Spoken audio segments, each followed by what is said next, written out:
Biologist and outspoken atheist Dr. Richard Dawkins, in his book River Out of Eden, A Darwinian View of Life, says that, quote, in a universe of electrons and selfish genes, blind physical forces and genetic replication, some people are going to get hurt, other people are going to get lucky, and you won't find any rhyme or reason in it, nor any justice. The universe that we observe has precisely the properties we should expect if there is at bottom no design, no purpose, no evil, no good, nothing but pitiless indifference, end quote.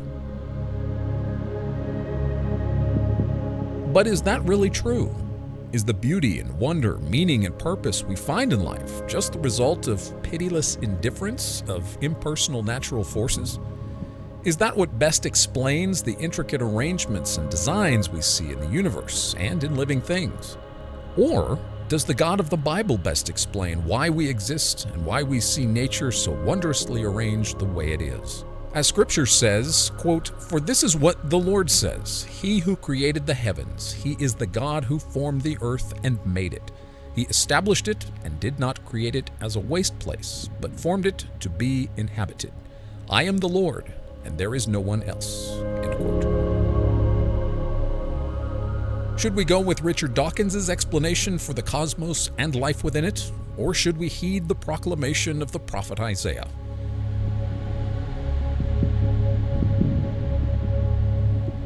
On our June 2021 episode of the Atheist and Christian Book Club, we discussed Dr. Dawkins' recent book, Outgrowing God, A Beginner's Guide. We hope you'll join us for a lively and civil interaction as we unpack these very weighty questions. Here is the host of the Atheist and Christian Book Club, President of Watchman Fellowship, James Walker.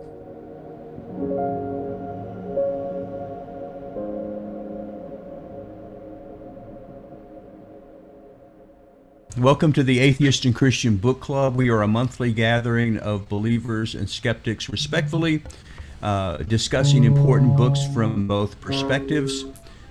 We typically will look at an atheist book one month and a Christian book the next month and try to have good discussions on these things. And we are excited to let you know that our past book clubs for probably about close to 2 years now are up on our website at atheistchristianbookclub.com. If you go to past meetings, you can see what we did and who our guest authors were, and you can actually, in most cases, click and watch the video. So we do have last month's book club. We had guest author Graham Oppie, atheist philosopher from Australia, as well as Tim McGrew, Christian philosopher from Western Michigan University in Kalamazoo. We had them both on, both Christian author, atheist author, talking about their sections in the book, Four Views on Christianity and Philosophy. So I thought really, in fact, I think it could have been one of our best book clubs ever. It was a little technical in places. In fact, there were times I kind of felt like, man, I've had graduate level courses on some of this, and I'm having trouble following them at places. So some of us, me included, some of the club may have struggled with it, but these guys are at the top of their fields, and they were getting into some very deep subjects. But it was a joy to be able to hear these two hash out these two different views of how does Christianity relate to philosophy. That's there. Go to atheistchristianbookclub.com. You can pick that up. This evening's book, we are doing Richard Dawkins' book, Outgrowing God, A Beginner's Guide. So we're kind of excited to be doing that.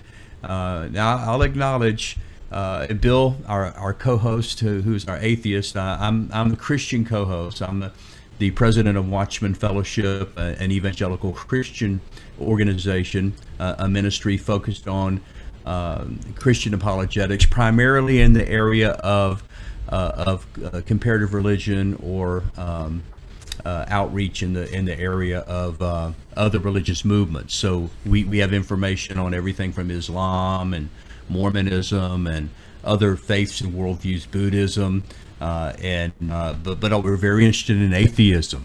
Well, about 4 years ago, over 4 years ago now, I met Bill Cluck, who's the other co-founder of the Atheist and Christian Book Club. He is the kind of the atheist component, former Christian, now atheist, and we've been talking about having a Richard Dawkins book for a long time now.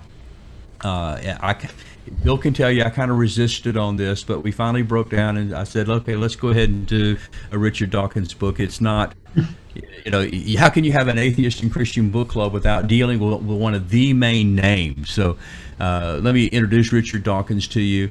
Richard Dawkins is a fellow of the Royal Society and also a fellow of the Royal Society of Literature in Great Britain. He's a ethnologist and an evolutionary biologist and author. He's an emeritus fellow of the New College, Oxford, and was the University of Oxford's professor of public science from 1995 until 2008. Now, the way most people know him, he is one of four of what they call the four horsemen of the new atheist movement, along with Sam Harris and Daniel Dennett and the late Christopher Hitchens. He's also author of numerous other books, bestsellers including The God Delusion, The Selfish Gene, and tonight's topic, which you're going to be looking at, the book Outgrowing God, A Beginner's Guide. So I'm really excited about being able to have a discussion on this. Now, usually we do have the author on, either with us live during the club meeting to answer our questions and to interact with us, or we do a video preview of the author to take some of the questions from the club members. So we announced we were going to try to do that, and the atheists in the club, some of them said it would be a real miracle if we could get Richard Dawkins. And although they don't believe in prayer, they let the Christians go ahead and pray that Richard Dawkins would say yes and join the club. So we did make contact with Richard Dawkins there in Great Britain. In fact, Daniel Ray, one of our club members, a staff member with Watchman, emailed him, and much to my surprise, Richard Dawkins personally emailed back, not an associate, not a graduate student, but Richard Dawkins himself contacted us back. And so what I want to do is kind of share with you a message from Richard Dawkins to the Atheistic Christian Book Club. Now, again, he was gracious enough to be willing to contact us, but he was declined being able to be on with us. But let me just share with you what he had to say. He said, this is his email. "It is kind of you to invite me. I listened to some of your previous meetings before replying, and I applaud your group for its commitment to respectful discussion. I'm very pleased that you intend to discuss Outgrowing God, but please forgive me for declining your kind invitation to join the group. On the face of it, it would seem to be an obvious good idea to invite an author to attend such a meeting, but I strongly suspect that it distracts attention from the book itself, and therefore, paradoxically, from the very idea of a book club. It kind of shifts from book club to conventional Q&A forum, or even debate of the kind that comprehensively litters the internet." And I think we know what he's talking about on that. He says it focuses attention on the author, and I'm not one who seeks to draw attention to myself. I've said what I want to say in my books, and I prefer to be judged on them. Maybe I'm wrong, and it might be a point that your members could at some point discuss among themselves. You and they, after all, have more experience on how to run a book club than I do. Now this is very interesting. In his email, he said this: "If a major criticism of my book emerges from the discussion, one which you think I might have difficulty answering, perhaps you could let me know, and I'd be curious to hear it. With my very best wishes for the success of your book club, yours sincerely, Richard Dawkins, Professor Richard Dawkins, FRS, University of Oxford." And I did have to look up initially FRS Fellow of the Royal Society. So, hey, I do greatly, I speak for the whole club, we greatly appreciate and Dr. Dawkins replying to us, wishing his best for the book club. And I'm very interested that he's willing to hear anything that we have that may be a question that he might have difficulty with. So he would love to take a look at that. So what we're going to do is, after the book club, we're going to take the video and we're going to get a copy of it to Richard Dawkins. And if he wants to, by email or in some way, follow up from the book club, maybe give a more specific answer to something that one of our book club members have, a question that we have or something like that. I greatly appreciate it. I know he's a busy man, and greatly appreciate his willingness to do that. So it's basically, the response from Dr. Dawkins. So what I like to do now is kind of turn it over to our co-founder, the other co-founder of our book club, and that would be Bill Cluck. And so, Bill, let me shut this down for just a second. Bill, from an atheist perspective, I mean, I know what my thoughts is. I'm reading the book, but I'm real on a lot of this. I'm curious, what's Bill thinking about on this page? So, Bill is the atheist co-founder of the Atheist and Christian Book Club. What were your thoughts on the book? First of all, let me say thank you, Richard, for all you've done for the cause. You're a great influence for atheism and, just more importantly, secular thought, and getting us free from the dogmas that chain us down, and religion, which, we've talked, James, how religion has been very harmful to me. And I'm just so grateful for all of the books Richard's done, the public debates he's done. And he's such a brilliant guy. He's such an articulate speaker and just a great guy. By the way, if you ever listen to his comments to Richard or answering the letters of Christians, it's one of the funniest things I've ever read in my life.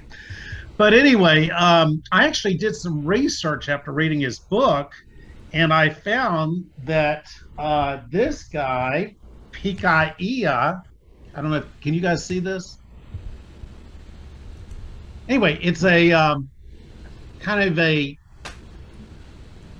worm with a flat tail or whatever, came onto the scene 432 million years ago during the Cambrian explosion, and then died off, sadly, 510 million years ago. So it's very refreshing to find my great-great-great-great-grandfather, since I was adopted. Now I know where I came from. The Pika, it's spelled Pikaia. This is the chordata in the Cambrian, which is one of the first kind of semi-vertebrates that led to us. This is the ancestor of human beings. And on the back, you can see my semi-great-grandfather. Richard Dawkins says we came from fish. So, now that we got that straight, I really appreciate that bit of knowledge. So let's go to the book. One of the problems I had was that he said he has some serious mistakes on Christianity. He said that in the Council of Constantinople in 522 AD, that or 325 AD, excuse me, that was made the official, religion of the Christian Empire. That is wrong. 50 years later, Theodosius, a 23-year-old, with the Edict of Thessalonica, made it pretty much the official religion of the empire. Also, it wasn't about the canon, what they discussed, and there's lots of information you can read on the Council of Constantinople, but it wasn't about the canon so much as it was about Athanasius and Arian discussing Jesus, whether he was a created being or whether he was, like in Athanasius' view, co-equal to God. And another mistake is that Christianity is not polytheistic, they believe in one God expressed in three persons, as Athanasius so articulated. And it doesn't stop there. Also, he says, I think that the father of the Constitution was Thomas Jefferson. It actually was James Madison is the father of the Constitution. Thomas Jefferson was in France at the time. So, he does get some things right about the, scholars know that the Abraham, the book of Genesis was written in 600 BC by the P writer, and 1100 BC by the J writer. So in the Babylonian captivity, they had domesticated camels, but in the book, Richard rightly points out that they didn't have camels domesticated in Abraham's time. So he does get some things right. But when you're dealing with Christians, especially the sophisticated, very well-educated Christians that I deal with, Tim McGrew, for instance, last month, these guys are going to crucify you with anything you get wrong. So you've got to have your stuff right. And I know Richard Dawkins said he's not interested in theology, but if you're going to be talking to Christians, they talk about finely detailed things, the difference between prevenient grace and the Calvinist view of irresistible grace. So you've got to know your stuff. Also, I found, let's go to the Cambrian explosion. Creationists, whether they're young Earth or ID people, love to talk about this because it's one of the feathers in their cap about how life began that refutes evolution. That suddenly the major phyla, such as Chordata, us, the Picata that I showed you, the arthropods, where you have this segmented, fully formed things that suddenly appear in the fossil record. Now here's the deal: is the Christians, if you look at the creationist propaganda, it says, oh, and there's no precursors in the Precambrian. These things suddenly appear fully formed, and we don't have any common ancestors. Turns out that we do have some very simple mollusks, some clams and stuff that we can trace back. They're like stems to the Cambrian. Okay, so even though there was a guy named J.W. Chen out of China. These things were discovered at the Xinjiang province in China, the fossils. Also, the great, shell, I forgot the name of it, it's in Canada. That's where they discovered a lot of these too. But J.W. Chang said, because he went and did a conference in Washington, and he said, they said, wait, aren't you scared? Because he said, look, this is the reverse. Instead of a common ancestor branching out, what you have is top down, like blades of grass on a carpet, these things suddenly appearing. These Cambrian forms, which are like worms and echinoderms, and they're like, one of them's like as big as my thumb, but it is like for instance, the arthropods are an exoskeleton that are very complex. And it takes genetic information to get these body parts morphologically developed. So this guy actually discovered in the Xinjiang province, the Burgess Shell, by the way, if you look it up, the Burgess Shell is in Canada, the other great site where all these Cambrian forms were found. But they said, aren't you scared of your authoritarian government? Talking this evolution, trying to upset this evolution cart? And he goes, let me just say something. In China, we cannot criticize the government, but we can criticize evolution. In your country, you can criticize the government, but you can't criticize evolution. So my point is, are we being fair? Can we have an open discussion and really talk about the Cambrian? One of the things I was hoping in the book was that he would help our atheist faith. And discuss the Cambrian, discuss the precursors to the Cambrian, give us some evidence of common ancestry and why we can have faith in evolution. Because if you look at Stephen Meyer's book, which we might do in November, Returning to the God Hypothesis, he gives some excellent evidence that evolution might not be what it's all cracked out to be. And that's Stephen Meyer. By the way, Daniel Ray, who I hope he can comment on this, interviewed him just recently. And the guy's a brilliant guy, and I think Richard needs to address him, and let's get the facts on the table and see where they fall. Wow. Okay. Since Bill, since you seem to be playing God's advocate, maybe I need to play the devil's advocate a little bit. I'm not sure. Please do. Okay. let me say, I was frustrated too on some of these, facts being wrong, conflating the Edict of Milan with the Council of Nicaea, the dates and things.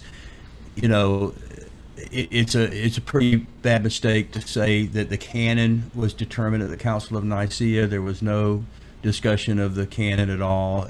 But at the same time, I want to kind of I want to try to look beyond those errors, because for several reasons. First of all, the date or which council it was really didn't, in my opinion, make or break his argument.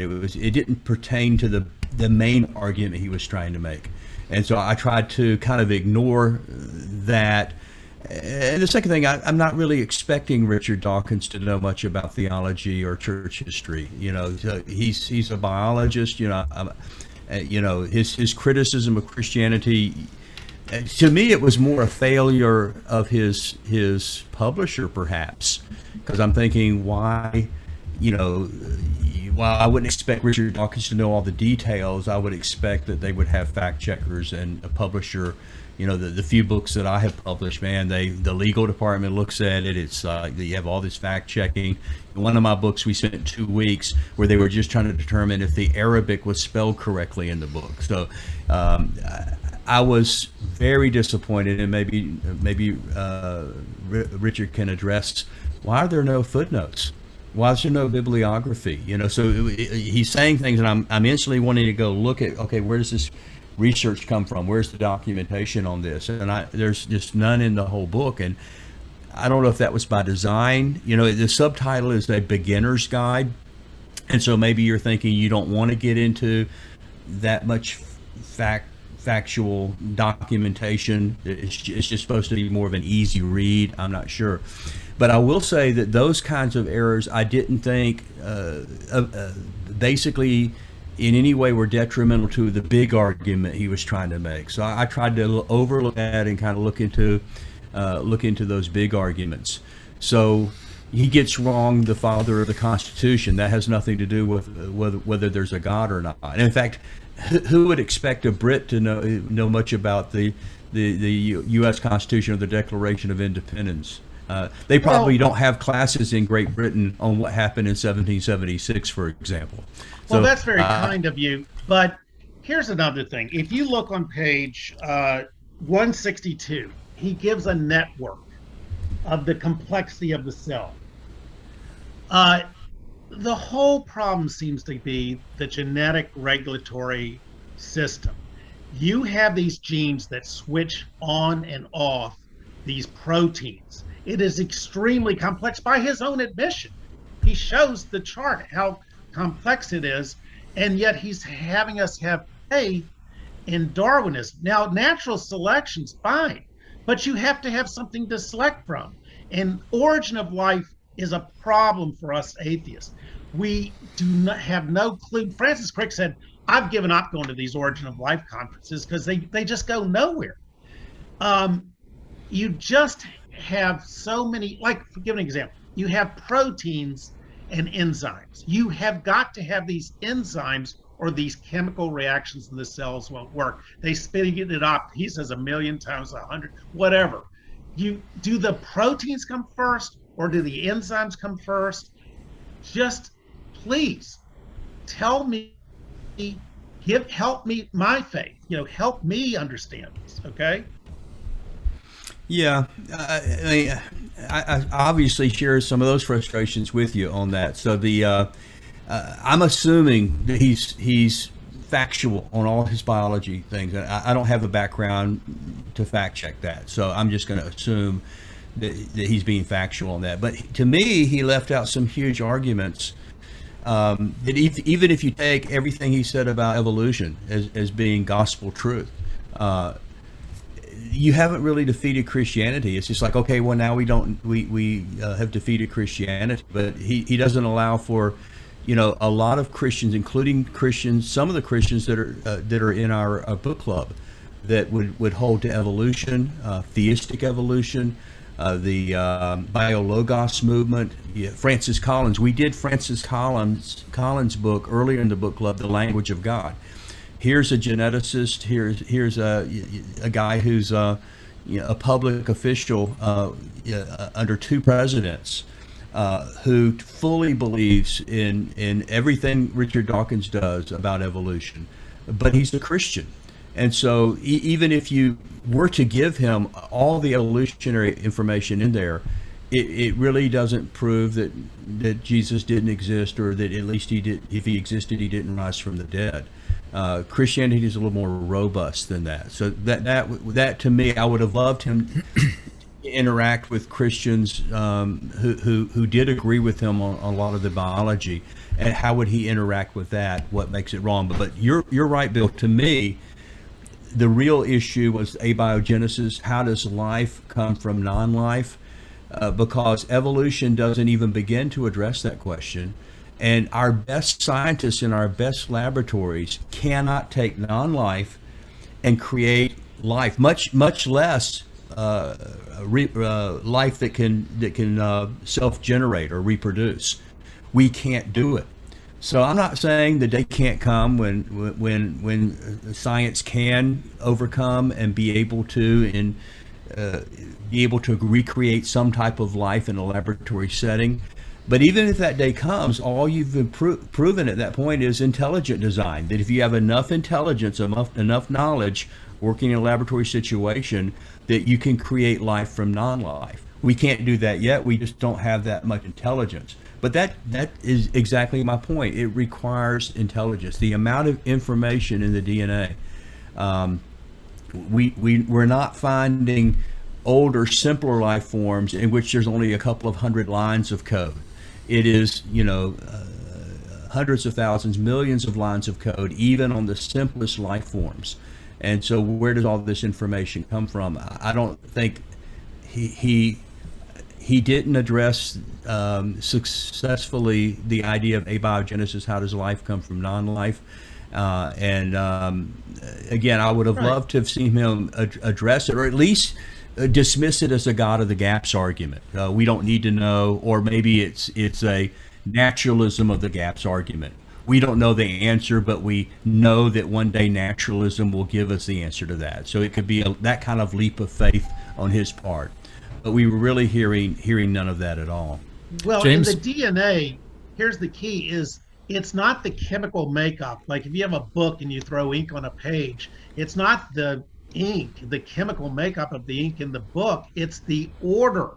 So the nucleotides, the cytosine, the adenosine, those 4 nucleotides on the DNA base, it's the arrangement, which I think Bill Gates said, hey, it's just like our code, even more complex. So it's the order of the nucleotides on the genome which determines the proteins. So that just screams that information. And I know people like to dismiss Stephen Meyer as a ID guy that shouldn't be heard, but he has a lot to say, and I think we're going to try to read his book in November or October, whatever, The Return of the God Hypothesis. And by the way, Daniel has interviewed Stephen Meyer, who I've been listening to his YouTubes all day. Go ahead, Daniel, tell me what you think. Yeah, a couple of things. For one, let me just say something nice about Richard. He was really nice in his email, and I think to his credit too. I mean, as we're criticizing him for not being more technical, I do think there is that sense that there is the title, A Beginner's Guide. So I think he's trying to explain very complex, and I'm sure he knows the complexity. He knows of the genetic complexity that exists. But so I, not knowing Richard and the intent of his audience, just going by the book title, I would think that he does try to describe what's going on. It's very difficult and complex in as simple a language as can be. And I have to admit that I think Dawkins, he's a good writer, right? You might not like his ideas if you're a Christian or a theist, but it's like a lot of British people. I'm not stereotyping, but they are excellent writers. And I think there's no exception with Richard that he's a good writer. So you can at least understand what he's saying, and he's trying to present a complex idea in very simple languages. So I think for that, if you're a beginning atheist, I mean, this is a book you want to read. It's sort of a condensation. We've been talking about this week. Sort of a condensed version of The God Delusion. I didn't like that book. I don't like this one, but I can at least compliment where I see goodness going on. So he's attempting to explain things in a very simplistic manner, and so I think we probably should grant him a little leeway in that and not getting too technical in the details. But having said that, one of the things that struck me was the way in which, having just interviewed Steve and having read some of the sections on biology in Richard's book, I found the contrast to be jarring in terms of how Richard was explaining what seems to be improbable, right? He spends a chapter on going, this looks designed. I'm going to tell you in the next chapter why it's not designed. So when you get to the not designed chapter, he tells you that the improbabilities are overcome gradually, step by step, with just time. And so I thought of an analogy. This would be like if I was talking to Galileo and he was to come back 300 years later. Of course, that wouldn't happen, but if he did, and if I was standing here talking to Galileo and telling him about the Hubble Space Telescope, I said, Galileo, you think you had a telescope down here you could look through the eye? We have a space telescope a couple hundred miles up above the Earth. And Galileo would say, what? How did that happen? And all I would say was, well, sir, gradually, step by step over the last 300 years. Would he be satisfied with that answer? No. He would want to know the technical details of how we got that thing up into the universe and how it works and how we can see through it down here. And I think to some degree that's kind of how Richard's book struck me after having read through the very detailed sections in Steve's book about biology. So given that, I thought I comprised two short clips. I took two short clips out of our interview with Steve. One is on biology, the very thing that we've been talking about self-assembly and the discovery of DNA with Watson and Crick in 1953 at the Cavendish Laboratory in Cambridge. So we have a section on that. It's about 10 minutes, about 6 minutes. And then we have a section we can play later on Alexander Vilenkin, Steve talking about Alexander Vilenkin's thoughts on the origin of the universe and the laws of physics. So James, if you want to play, the quote that we're going to be referencing for this particular one comes from page 194 through 196. We're talking about self-regulatory genetics, self-assembling molecules, and the order and the structure and the basic structure and outline of DNA. So James, if you want to play that one, the DNA one, we can watch that. It's about 6 minutes. Yeah, I'll do that. Let me just say, first of all, Daniel, if you could take a minute and let them know, I'll say first of all, we are going to announce next month's book club here later into our club meeting, so stay tuned for that. But how would one of our club members, if they wanted to ask a question or make a point, let them know how to do that, Daniel? Oh, absolutely. If you want to jump into the conversation, just shoot Brady or I a chat. If you're on Zoom, you have a little chat circle down there. Just hit the chat and email zap Brady or myself, and just say you have a question, and we'll throw it out there, and you can jump in. We got a small crowd tonight, so everybody should be able to participate if you want to jump in and say something about the book. So just let us know through the chat, and we'll put you in queue to jump into the conversation. All right, and with that said, this is from Daniel. Daniel, when did you do this interview? This interview was done on Wednesday, the 19th of May, and we've just been finishing touches on it this week, and the first part will be out Monday on Apologetics Profile. And the second part will be out next Monday, the following week. And we do have a possibility of having him later as a guest on. Yes, I just talked to Andrew, his assistant, and they're very excited about the possibility of joining us in the fall to discuss Steve's latest book, Return of the God Hypothesis. So he may be joining us live for that in October. But anyway, here's DNA.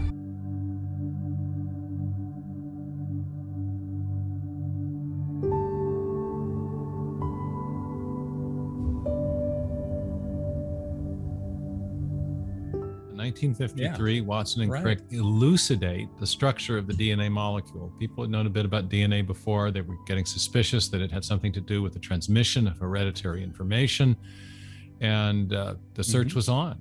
And it's I tell the story of the search and the competition between the research groups. It's really a fascinating tale in running up to the publication on April 25th, 1953, of a short 900-word essay in Nature The greatest ideas can sometimes be expressed very succinctly, and this is one of those cases.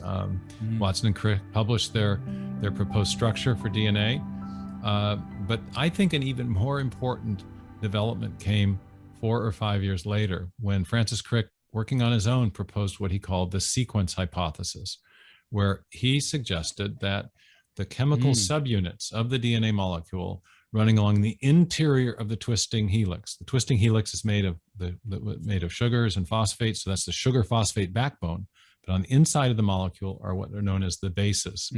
And the arrangement of those bases, he proposed, it provides information for building the protein machines, the proteins and protein machines that keep cells alive. So he essentially proposed that the bases are functioning like alphabetic characters in a written text, or we would maybe say today, the digital zeros and ones in a section of software, which is to say it's not the physical or chemical properties of these chemical subunits that give DNA its function, but rather it's their arrangement in accord with an independent symbol convention, later discovered and now known as the genetic code, that allows the DNA to store and transmit information for directing the construction of the proteins.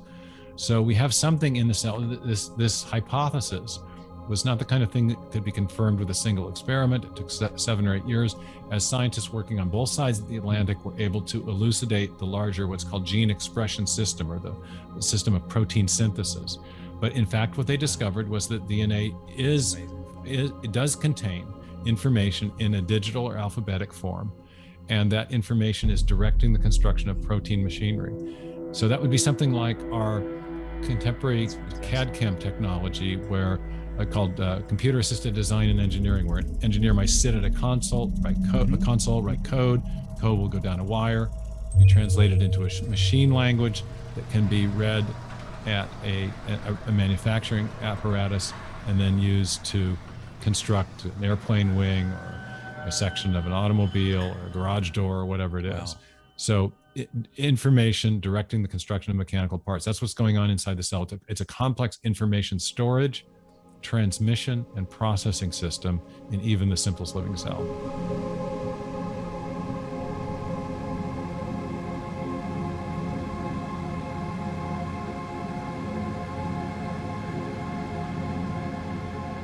How do you rearrange simple non-living chemicals so that they produce the complex information-rich biopolymers that are a necessary condition of producing life?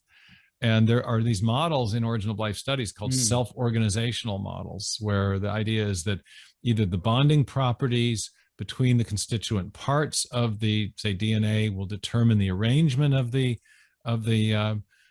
individual constituent parts of the DNA, or that some sort of external source of information passing through a system will cause things to self-organize.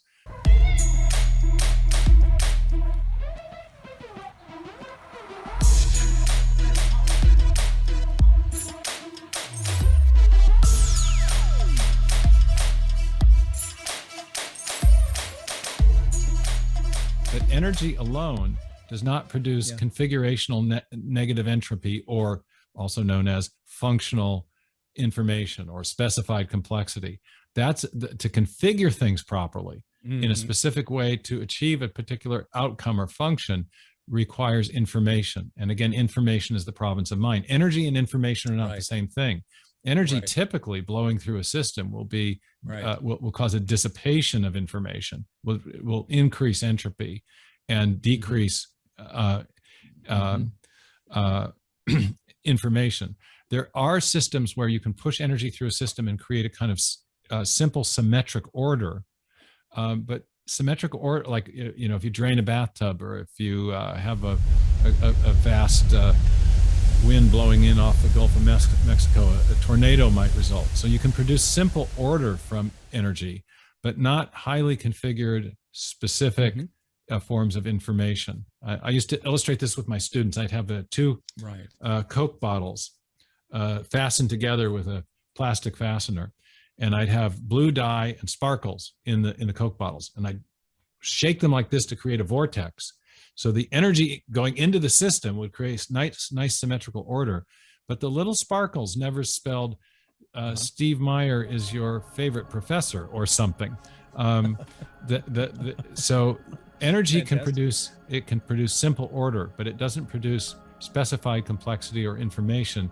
And so the idea of self-organizational models in the origin of life, I've always said, they do a good job of explaining what doesn't need to be explained. What needs to be explained in biology is not simple order, but rather complex, specified information. And it's you're right, I've never really thought about it. The fallacy is the same as the fallacy that drove alchemy, that energy alone could produce configurational negative entropy.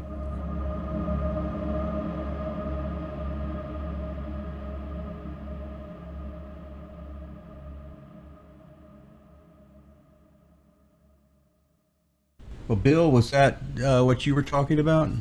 Yeah, and here's the thing. You need the DNA, the information, to make the proteins. But DNA is a protein. So you got to have the proteins to make the DNA, obviously a chicken egg problem. How do they come? The enzymes that have to speed up these, do they come evolutionary at the same time? Because you've got to have the enzymes to speed up the proteins to make the cellular structures and so forth. Plus, you have let me be devil's advocate for a minute, because it seems like you're stealing all my thunder. Okay, what about is that not a God of the gaps argument? Because we don't know how RNA initially formed, or how DNA forms, or the protein molecules. So we're just going to say, oh, God must have done it, and throw God in. Is that really a God of the gaps argument? Well, here's the thing. Stephen Meyer has a bibliography of 500 books. Richard Dawkins has zero bibliography. There's no bibliography. But I'm sure Richard Dawkins has published bibliographies before. I mean, just because it's not in this book doesn't mean that in the courses that he teaches, obviously has recommended reading textbooks, and he, other books of his do have, but very extensive. Here's the thing. I read Stephen. In this club we read both sides, and we would recommend Signature in the Cell by Stephen Meyer. Problem is, I read it in an airport. It is tedious. But he gives 5 reasons why RNA will never self-assemble to DNA. He gives me the evidence. And I know this book was meant for a lay audience, for kids and stuff, so I don't expect that. But these are questions. Maybe he can do a later book. Here's another thing, the homochirality problem. You have to have these amino acids that form the proteins in early origin of life have got to be left-handed. You would expect to have an equal amount of right-handed and left-handed, but that's not the case. They have to be left-handed. So right from the get-go, you have a huge problem getting life off the ground. But I give credit to Steve Meyer because he actually addresses the problem in his book, Signature in the Cell. It's just incomprehensible, unfortunately. Yeah, I saw there was a question or comment that came up from John Hinkie. Is John still here? I think so. Okay. John, if you're here, you can open your mic and jump in. He had a comment on the abiogenesis. I think John was just looking for conversation in the chat. I'm sorry. Yeah, he wasn't looking necessarily to bring it up. But I think one thing though, in regards to this, is he does have a clarification. Is that okay? Read it. I think he just wants to text into this. So okay. He asked initially he asked, he didn't understand I guess why the theists were having a problem with abiogenesis, and then he says this: I don't understand why people think that God could make a universe that almost works, but then has to be patched with divine intervention. Wouldn't it be simpler to believe that God created a universe that worked without needing God to step in and fix the problem that he left unpatched? So I guess what he's saying here is that, to some that theists, that might sound more like deism, but I see his point. His point is, if God, if he not wanted to, create a universe, or even at the moment of the singularity, create a universe in which everything that he intends to happen will happen automatically, that the systems are in place, so he doesn't have to keep stepping in and tweaking it here and there. And it gets stuck, so he comes in and does something for the Cambridge explosion, and then he waits a little bit and then comes in and does something else. I may be misunderstanding John's argument as a agnostic, but what would anybody have any comment on that or thoughts about that? Yeah, I mean, I think of course, if we're not getting John's argument right, John, just let us know. I think for me, to answer John's question, if I'm understanding it correctly, theologically, it seems that God has designed the universe in such a way that I think in Colossians and Hebrews and John, in the Gospel of John, we have clear indication that our God is a participatory God, that he upholds all things by the word of his power. He has created all things. He has sustained all things. And he has participated in what he has created with us as a man. And so, it's like Shakespeare jumping on the stage of the play that he wrote in some degree. And I think that it's an expression of his love in one sense, that he would come down and create a world in which he could come down and participate with us, not just in the good times, but through suffering and death even. But to inaugurate our hopes, as C.S. Lewis talked about this, the idea that the longings that we have, the angst, the pain, the anguish, leaves us hungry for something more. There's something else beyond this physical world, and I think God has designed the world in such a way as to remind us that this is a temporary stopping point, if you will, that this is not the final thing, but this was the stage on which Jesus prepared us and participated with us in the flesh, which is a remarkable thing, that the creator of the universe became an infant and lived among us, as John says. So I think maybe to answer John's question theologically, that and I don't have the mind of God, so I'm not claiming to be exhaustive in my explanations, but I think this has to do with the love of God, the temporality of the world, its fallen state, and that our Lord would come down and participate with us in our fallen humanity as one of us on this stage, on this little pale blue dot. So. Yeah, deism was this idea which was, certainly had its zenith maybe in the 16th, 17th, or maybe into the 18th centuries, but it really is not very well, very popular today. But it's the idea that an all-powerful creator or God created the universe like clockwork and set everything in motion, but then has nothing really directly to do with it. So he just lets it run on its own, and that certainly sounds kind of more like what John's talking about. But I think to apply that to the abiogenesis question that he had, Daniel, would you agree that Christians believing in an omnipotent, all-powerful, omniscient, all-knowing God, if God wanted to create a universe in which, from the singularity, from the Big Bang, that life could come from non-life, without any other direct intervention on God's part, is he certainly not powerful and wise enough to do that if he wanted to? We can. The problem is taking on the mind of an omniscient being with all his intentions. Certainly, if God could, I mean, when Jesus, when people were telling the children to be silent when Jesus was walking into Jerusalem on the donkey, that, if these remain silent, the rocks will cry out. It's in Luke's gospel. So that obviously Jesus can make a donkey talk. Right? That's an issue. But I think that yes, absolutely, God can certainly have done that.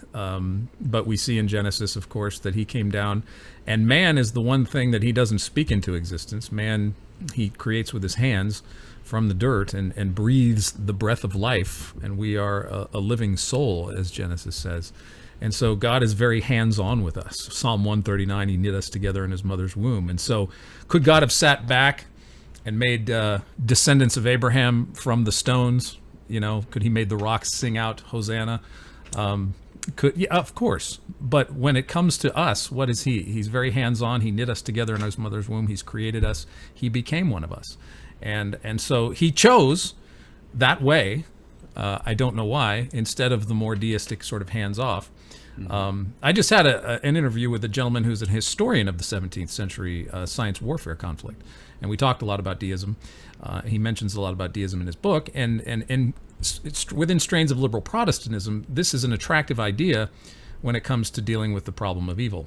And so, God's hands off, he lets everything run its course and all that kind of stuff. Well, deism, that can kind of take care of that a little bit, doesn't explain everything. But if God's kind of hands off, letting people do whatever they want to do, that's easier maybe to deal with than trying to explain the sovereignty of God involved in human affairs and the universe on a daily basis. So I think... Let me jump in here, Daniel. I'm talking of the sovereignty of God, and he's in the mix with us, right? So let's go back to the Cambrian. You have the trilobites, which come on the scene 452 million years ago or whatever. They have compound eyes. Yeah. They're complex creatures. Right. This is just amazing. It's an argument for creation. Right. So let's just assume, for argument's sake, there is a God. God just loves trilobites. Just makes just like beetles. Just like beetles. Yes. They're everywhere. Right. For like 200 million years, and then they go away. So my question to you, Daniel, is, and maybe Rich can answer, what's the point of trilobites hanging around and then going away? Well, this is what people are asking about the universe, Bill. Same basic general spirit of the question. What the heck is Jupiter for? Why Mars?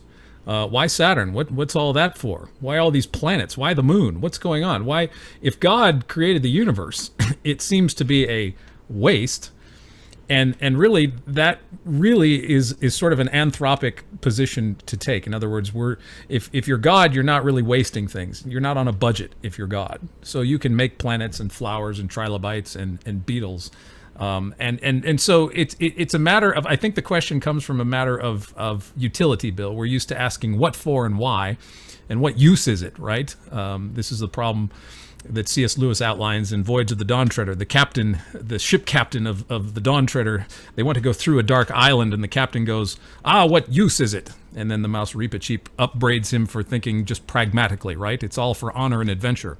And so I think the creation, Bill, the plethora of creation, the abundance that you find in the universe, whether it's trilobites or the rings of Saturn or the diamond rain on some of these exoplanets that they've discovered, it's all for the glory of God. Now, what's the glory of God? The chabod. That's a serious Old Testament thing that you could spend hours just unpacking what the chabod of God is. But I think that's where the question starts to get answered. All of this plethora, this magnitude, this magnanimity bespeaks of God's glory. From a Christian's perspective. But let's go to the book. Remember the lion and the cheetah? Yes. Or the cheetah and the gazelle. Right. Where the cheetah gets advantage and he's a faster runner, but the gazelle gets his advantage from natural selection. But gosh, the end goal is for the cheetah to eat the poor little gazelle. And I was watching a National Geographic thing where, the poor water buffalo is trying to get a drink of water. And the freaking crocodile goes and, jumps out, and you can't even get a drink of water. And the great cosmic skeptic out of London, who's has 2 million viewers, who's like God on Earth and YouTube. One of his big problems, and John Loftus too, we've had here, is animal suffering. What is the point, Daniel, of all this suffering? That's an excellent question. I don't want to answer it lightly, but I think we don't want every book club to I was going to say to go to the problem of evil, but it is a valid question. But I think go ahead. I'm sorry. Go ahead, James. Finish. I was just going to say, to kind of put in what you said in a little bit different words. Sometimes when we say why did God do that, it seems pointless. Sometimes what we're really saying might be, what's in it for me? But if I don't get benefit out of it, then God's wasting his time. Well, God probably does a lot of things without wanting to benefit me personally or even humankind as a whole. It's not all about us. It's about the glory of God. That's the purpose of it. Yeah. And so in some way it does bring glory to God. In some way, Bill, it needs to be balanced, right? So if you look at the person of Jesus and you neglect his humanity and just focus on his divinity, you get a heresy. If you focus on his humanity and you neglect his divinity, you get a heresy. That was the Arian problem that was addressed at Nicaea. And so if you look at suffering in the created world, but you don't look at the creator, you get a problem. If you look at the creator but don't look at the created world, you create another problem. So you have to look at the two in conjunction with one another, together. And so when you consider the amount of suffering in the world, that the one who's created it all has participated in our suffering to the nth degree, through his death on the cross and the way he was humiliated and treated and the way he died, that he participates in our suffering. And so the fallen created world as it is can serve to remind us as Christians that our God who created all of this came down and not just, it wasn't just kumbaya all the time. He came down to suffer. And that's part of what the Hebrew word for chesed, God's loving kindness is, his long suffering, that he can take on the judgment of the Old Testament upon himself and suffer for us in that regard. So part of the chabod, part of God's chesed, is that he suffers with us, and so that is a reminder. Now that doesn't entirely address the problem of evil, of course, but that is part of how I understand it. Hey, Bill, I want to ask you this though. Yes, Think about the trilobite in its temporal life. What's wrong with just simply saying that God had a purpose for it? And the reason being is that I think about our lives are temporary. I mean, they're not anywhere near hundreds of millions of years, but yet, as we at least read in Scripture, it seems that there's a purpose for us being here. What would you say to that? Well, by the way, Stephen Meyer had an interview with a guy, and he said, "What is the purpose of having these billions of years where you have the permanent extinction 200 million years ago, the dinosaurs go out 65 million years ago, and all this time before the first Homo sapiens, the first Australopithecine comes on the scene 6 million years ago, and then finally the first Homo is about 100,000 years ago. We're his crowning achievement. Why waste all this time with dinosaurs that hang out for 200 million years, trilobites and what is why didn't he just get that right at the get-go?" I think we're assuming some things without good evidence, but just saying that that's all true though. Again, we would have to know the mind of God and to know what his purpose is. Maybe we wouldn't be where we are. Maybe we don't get to this place if we don't follow these steps. That's just a thought. Realize too that God is a timeless being, so it's not like he's sitting there waiting and waiting and waiting, and come on, let's get this thing going, and he just doesn't know how to speed it up, so he has to, like baking a cake in the oven. He's got to let it have its time before the alarm goes off. So that's not how God is. He's a timeless being. So I think Daniel mentioned about he's not on a budget, so he doesn't have a limited amount of energy or limited amount of time like we do to work with. But I did have an interesting comment here that I wanted to go to if we could. Hey, James. Hey, before we do, one of the twins has something to say. I don't know which one because I can't tell them apart. So. Chase or Chad? Is it Chase or Chad? Chad. Okay. When we're talking about this issue, I think of a quote by Daniel Webster. Now, Daniel Webster was a big defender of the Constitution. At the one time, Unitarians came to him and said, "We don't understand this Trinity thing, 3 in 1 or 1 in 3. And Daniel Webster said, "Well, I don't really understand it either, but I'm not God. And if I were God, I'd be pretty sad because of how flawed I am." So this entire idea of the fact that we are not God and we cannot understand everything that God has for us, I think we need to remember that. Were you wanting to see how Bill would respond to that? Were you following up on something he said? Yeah, I was. Yeah. Yeah. Any insight on that, Bill? Well, I deal with Calvinists all the time, and it's just like God's sovereign. He's God, you're not. He's in control. He has all knowledge. Just shut up and sadly, it's very frustrating, isn't it, Bill? Yeah. Well, sadly, with Richard Dawkins' book, it's like I want to know the mechanisms, the genetic regulatory system, how that evolved. Let's go to another area which Daniel knows very well. he admits that there's the gravitational constant, the strong and weak nuclear force, that these constants have got to be in place for life to appear, for galaxies to form and so forth, the expansion rate of the universe and so forth. So he admits to like 12 constants himself. Hugh Ross says there are like 200, Hugh Ross, progressive creationism and so forth.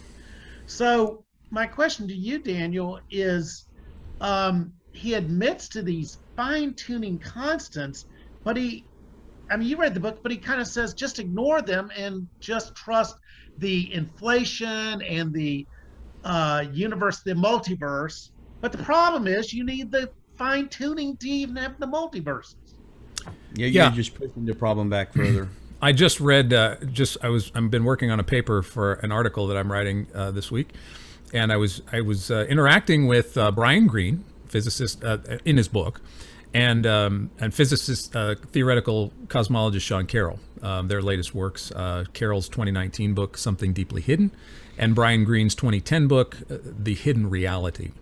Sean Carroll espouses the idea of many worlds. This is Hugh Everett from 1955. It's a quantum interpretation of the universe, where Sean Carroll and Hugh Everett argue that our universe is a giant quantum wave fluctuation that is collapsed, just like a collapse of a wave function that would occur in a physics laboratory. And so by this, Sean Carroll is arguing that there are many other collapsed wave functions out there, many worlds. It's a little different than the multiverse, but it's a quantum version of the multiverse. There are many worlds out there. Brian Greene is a string theorist / multiverse theorist, and Brian Greene goes to length to say in his book toward the end, he's talking about the idea of the multiverse and the string theory yielding the logical conclusion, well, the math leads you to the logical conclusion that if there's an infinite set of universes out there, or if there is, according to Sean Carroll, there are many quantum universes out there, many wave functions that have collapsed, that the universe matrix, if you will, is filled with our doppelgangers. There's a bunch of us having a book club in another universe somewhere. This is what Brian Greene is saying, and very serious about this. And Greene says this, and it's something I've also heard from theoretical physicist Leonard Susskind as well at Stanford University. Greene says, because we have such an infinite multitude of universes, we have an infinite multitude of probabilities that everything that can happen has happened. And this is not quite, Carroll doesn't play with that as much. He's just more concerned with the quantum mathematic wave function description of our universe. He's pleased with that. He doesn't really worry about doppelgangers out there. But Greene takes it more to the level of metaphysics. And Max Tegmark in his book, The Mathematical Universe, also has this multiple selves idea that is logically teased out from this. So the problem is, for science, number one, those conclusions are not finally science, it's metaphysics, which is fine. I'm not saying a cosmologist can't have metaphysical conclusions about their data, but it's not observational science, because if you go to the observational astronomers, they'll tell you at all the exoplanets and everything else we've ever seen through Hubble, we haven't found any life. So you have theoretical cosmologists positing that there's a bunch of us out there. Then you have the observational astronomers saying, we haven't found anything, guys. So we're at two ends of the spectrum here in terms of science. And really what you have in Carroll, Tegmark, and Greene and others, and Susskind, is a metaphysical concept of the universe that has no observational or empirical data to back it up. And I'm not saying they can't have their theories, but it doesn't, when you say, as Greene does, that because we have an infinite multitude of universes, we don't have to explain anything, because everything that has happened, everything that can happen has happened. And Greene actually says, we don't have to explain the laws. We don't have to explain the mathematics. We don't even have to ask why we're here. In fact, in 2018, in a blog post, Sean Carroll says, asking why the universe is here is a piece of metaphysical baggage, that's what he says, that we're better off to discard. And so Sean Carroll, like Bertrand Russell, early in the 20th century, there's this move to just say, here it is. There's a bunch of you out there. It's a brute fact. We don't have to explain it. And I felt like that's the kind of the route that Dawkins takes, but of course Richard is not a cosmologist; he would say so himself. But that seems to have the similar feel. Here's all the math; don't worry about it, and it really doesn't explain anything. But James, we have, if you want to cue up Dr. Meyer's thoughts on Alexander Vilenkin. Let's do this first, if I can. I was intrigued with Phil had a comment from earlier about the God of the gaps, and that's a possibility I threw out there to hopefully rescue Bill Cluck from some of his Christian-leaning ideas. So anyway, I just try to throw that out to be the devil's advocate a little bit. But Phil threw a suggestion out there to kind of counter that. So Phil, if you're there, if you can unmute and tell us what you meant by that, about the God of the gaps argument. Yeah, I'm here. Well, I think there's two different things that some scientists are saying. I think in some cases, scientists are saying we can't explain X. But I think there's also some cases where they may have established that it's not that we can't explain X, it's that we've established that X is impossible. And if you've established that something is impossible, then at that point, it's no longer a God of the gaps problem. And if you can explain, if you can say that something is impossible, but it would have to happen in order for some theoretical framework to actually survive, then you've destroyed that theoretical framework, because it's not just that we can't explain it, it's simply impossible. And it seems like Stephen Meyer is making pretty strong points that some of these some of the necessary processes that would have to occur for spontaneous abiogenesis to occur are not just hard to explain, they just can't happen. And I think sometimes the only way to rescue that problem is to say, well, we don't think it can happen, but perhaps there's a natural law out there that can come in and intervene and make it possible. And that's one of the problems that I had with John Loftus when we were speaking a little bit before. John Loftus believes that the science will discover natural laws someday in the future that will explain or tell us how spontaneous abiogenesis could have occurred.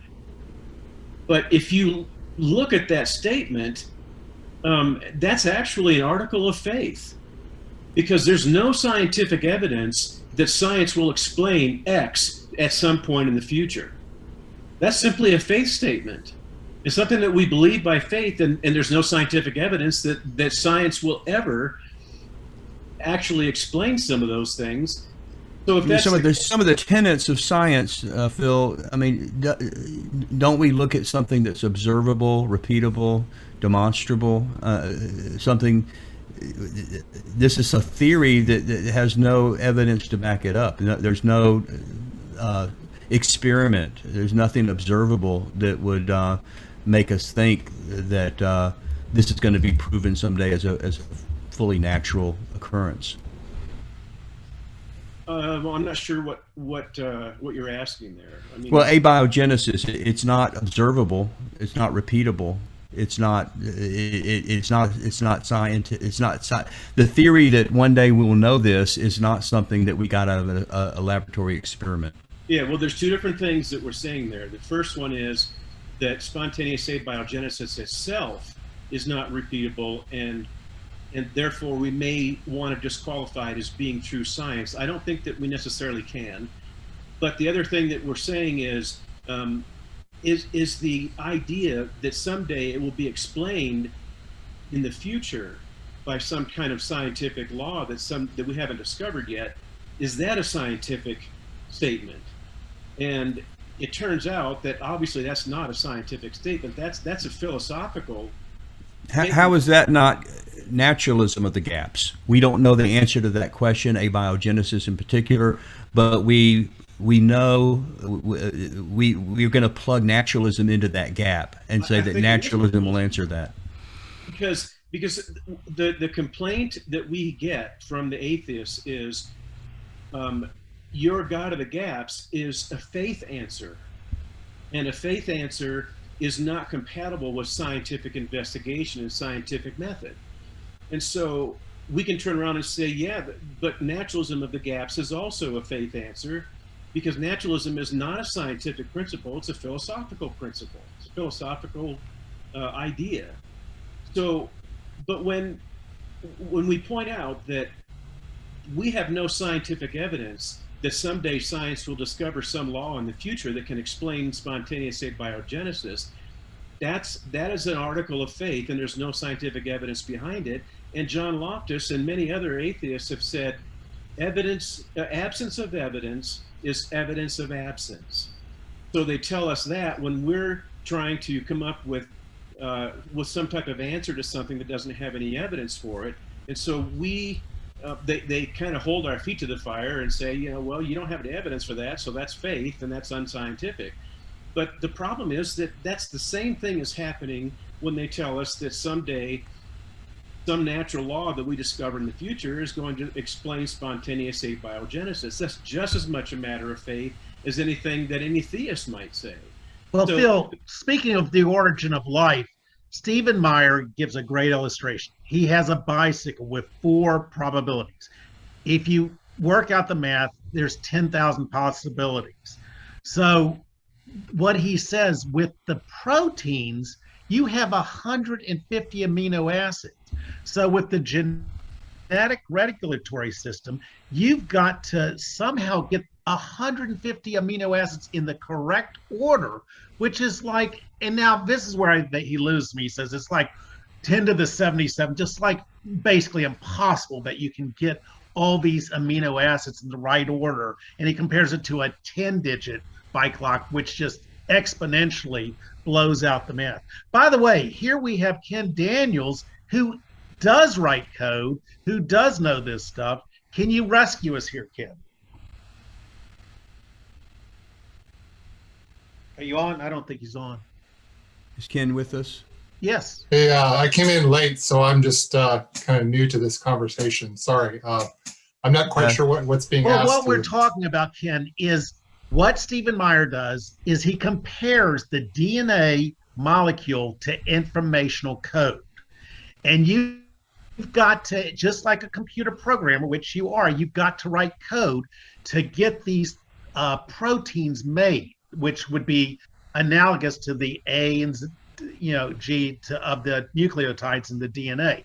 And what he says, when you put information in that doesn't work, it compromises the thing by random. If you just put random information, it doesn't improve the code and the chance for success. It goes and compromises it. So do you have any? Well, I mean, there are some points of analogy between the code of DNA and computer code, for sure. The computer code that I write doesn't have a replication with variation and selection type mechanism that evolution is purported to have. So I mean, there's similarities, but there's also differences. So, and I'm not an expert on the origin of life or the origin of DNA codes. I mean, I'm an interested layperson and observer, but I think anybody who pretends to know how it all got off the ground is premature. I mean, sometimes we just have to admit ignorance. So, by the way, what do you think of the book? Did Dawkins make his case for evolution in your mind? I mean, I think they had some good points for sure. I mean, he's articulate, and I listened to the audio version, and so it was his voice, and so it was kind of got a good cadence and British accent and everything. So that it's I enjoyed listening to it. I mean, I think that the best case that I've heard made for evolution was made by Kenneth Miller. He's a Catholic cell biologist, a Christian believer, he was the one who convinced me of the truth of evolution. And then also, of course, Francis Collins made a good case. I think those types of people stand a better chance of convincing Christians of the truth of evolution more than somebody like an avowed atheist like Dawkins, because he puts them off so abruptly. But I think the evidence for evolution is really indisputable. There's really no explanation for what we see in life apart from evolution. But I mean, that's just my view. But we've had these conversations before. Yeah, we mentioned earlier before you were able to join us, Ken, that to me, one of my disappointments was that it was almost like he had the biggest section there on the biology, on the evolution. And it's just like, see, then therefore Christianity is not true. But he didn't seem to interact with Biologos, with Francis Collins, and even members of our own book club who fully believe in evolution, although they also believe in God and Jesus Christ. So I would have liked to see him say, okay, if you agree with me on the biology and on the evolution, there's still a problem with the theism, and here's why. But well, even William Lane Craig has come out as a theistic evolutionist. So there's nobody with bigger bona fides than is that the right pronunciation? Bona fides. Bona fides. Bona Good fides. Faith. Good faith. In defense of the Christian faith, than somebody like William Lane Craig. I mean, stalwart. Right, but it was almost like Dawkins is unaware of this, that he has defeated all Christians, all of Christianity, simply by affirming evolution. Well, I think the point that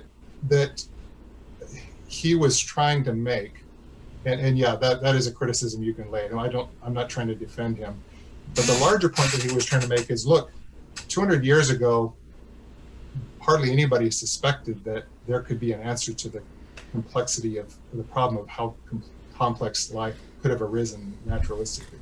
And lo and behold, Darwin came up with an explanation. So he's using that as an analogy to say, well, yeah, right now we can't understand how fine tuning could have got off the ground, how the universe could have gotten started, all these metaphysical questions about how everything got off the ground to begin with, and why there's something rather than nothing. But just as the problem of life was a tough nut to crack and nobody thought it would ever be cracked, lo and behold, it was cracked. Therefore, we can tentatively use that, and maybe he's less tentative than I would be, but we can tentatively use that as kind of a cautionary tale against assuming that there has to be some theistic explanation for things that we currently can't explain. If we can explain the complexity of life, well, everything else pales in comparison.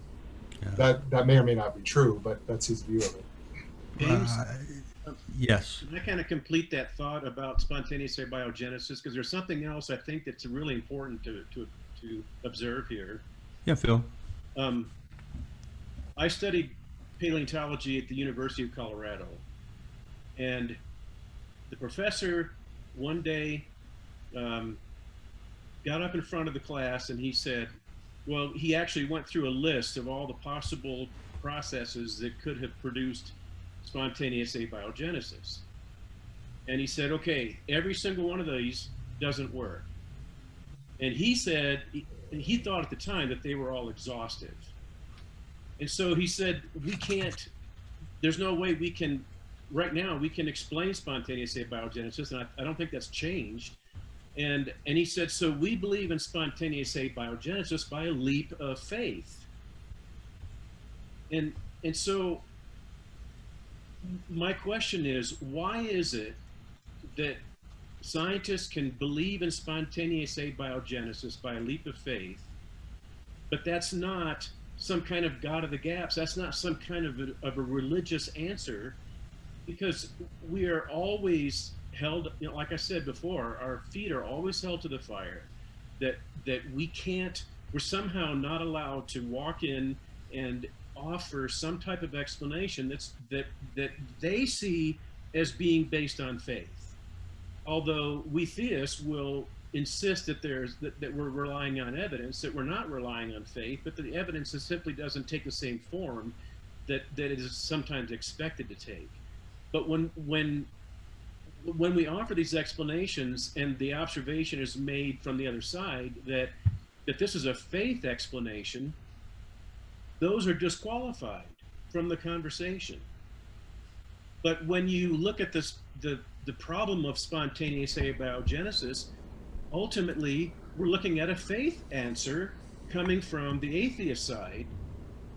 And if faith answers are not allowed, then I would ask the other side and say, well, if they're not allowed, if we can't offer a faith answer, you can't offer a faith answer either. You know, we all have to play. Is it fair to say that when you say we don't know, we can't explain currently abiogenesis, but it's possible? And Daniel said it's very tentative on this, but is it tentatively possible, just like you have Darwinism, that there's something in the future? Is that maybe, could you call that a valid philosophical answer, not a scientific answer, because we don't have the experiments, we don't have the observation, but it's a philosophical answer rather than just calling it a faith? You know, that's a pejorative with the atheist, so you don't want to call it a faith answer. Well, but this came from a scientist who was. So the guy's not a Christian. The guy at not a Christian. He's an atheist. And he came out and said, "We believe this by a leap of faith." But the possibility that science may discover something is certainly not a scientific principle. That is a philosophical answer. It's not a scientific one. It wasn't arrived at through some type of scientific means or methods. So obviously, it is a philosophical answer. Now, is it possible? And the answer is yes, it's possible. But John Loftus said it's possible that God exists also. So what's possible and what's actually something that is worth believing in is something that that we think that we have enough reason to put our faith in. Those are two different questions. So I sometimes it kind of frustrates me, you know, and I don't want to be derogatory here, but sometimes it kind of frustrates me that that sometimes I feel like we have to make sure that we're all playing by the same rules. If we can't offer faith answers, and I don't ultimately believe in faith answers anyway, because I don't think faith is the foundation of Christian epistemology anyway. But if we can't offer faith answers, then nobody should be able to offer faith answers. And let's recognize that these are serious problems. And if Meyer seems to be telling us that spontaneous abiogenesis is impossible, if that's the case, and he really is making a case for that, then at that point we have to face some really, really tough questions. At that, you know, where does that leave an atheistic framework that's trying to tell us that spontaneous abiogenesis occurred all by itself without the help of any divine being? I think we had also something from Mike Cahill about this, a parallel between DNA information and some of the complications that involves. And Mike, if you're with us still, I don't see you. I'm here. I'm invisible, I guess, but I'm here. Okay. Yeah. Oh, there you are. Okay. Yeah. Yeah, my specialty right now in my career is orthography, which is writing systems, especially developing writing systems for languages that have never been written down before. That's my 10-second explanation. The thing is, and because of a translation, you want to give a little more background? Okay, well, I'm working for SIL, International Summer Institute of Linguistics, and Wycliffe Bible Translators. So developing writing systems for unwritten languages is a step toward getting Bibles out to people in those particular languages. It's one of those essential steps. Okay, so the thing is, if you're writing something, you can decide on a script, Chinese script or Latin script like we write English in, or some of the Burmese or Indian scripts like there. And there's a system that you have to do. Now, the thing is, it's more complicated than just saying there's information in there, but there has to be a system in place to even interpret the information. Now, once you've got the writing system, let's say we choose Latin, then we still have German and Italian and Spanish and all those that are still written with the same type of letters, but there's different systems in place there. And so I think I'm still developing this a little bit, so I may not be totally coherent, but I think the basic point is there's parallels with DNA that also, it's not just the sequences of DNA, and it's not just how they're interpreted, but there has to be a whole system in place for the system to even start there. And so the information in DNA is only part of the problem that purely materialists face. So it's the incredible information which is alluded to quite commonly, but also it's just the thing that who decided, how did it decide to these 4 different bases? How did it decide that this sequence would do this amino acid in the protein? It gets really messy and complicated. Stephen Myers might deal with that in some of his new book. I haven't read the whole thing. If he doesn't, then there may be something a little bit more complicated than even we're usually talking about there. So that's my main point on that, just the parallels between human writing systems and this whole DNA here. Well, John Hinkey made a comment here, coming from, I think, an agnostic perspective. But he's, what is unreasonable about this? We don't know how life began, but since natural processes explain everything about the development of life, then it seems likely that natural processes also explain the origin of life. So I think that might be a great. Maybe if we can get Stephen Meyer on later this year and talk about that book, that maybe we can get into some more detail. But I think John does, that certainly sounds reasonable. That it's not, from that perspective, not merely a leap of faith, but it's a logical conclusion based on things that we have already learned. I think that's maybe what John's trying to say there. James? Yeah. Well, Steve has a thought in that second video. It's only 4 minutes if you wanted to run.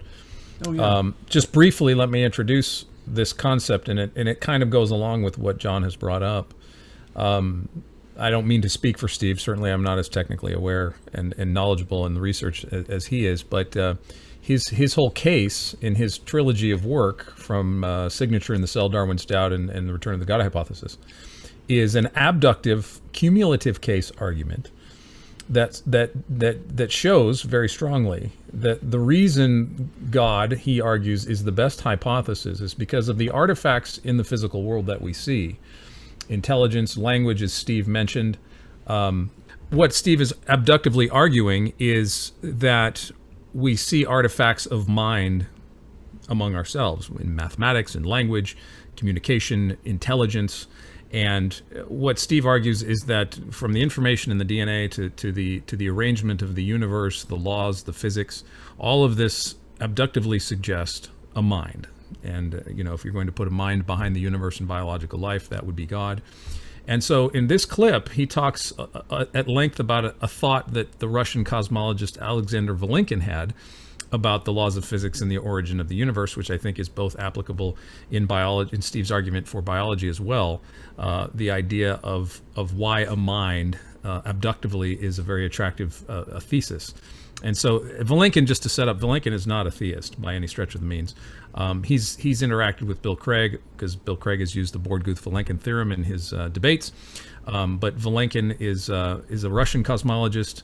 And so here is a clip from Steve musing on something that Vilenkin had said in regards to the laws of the universe and its origin.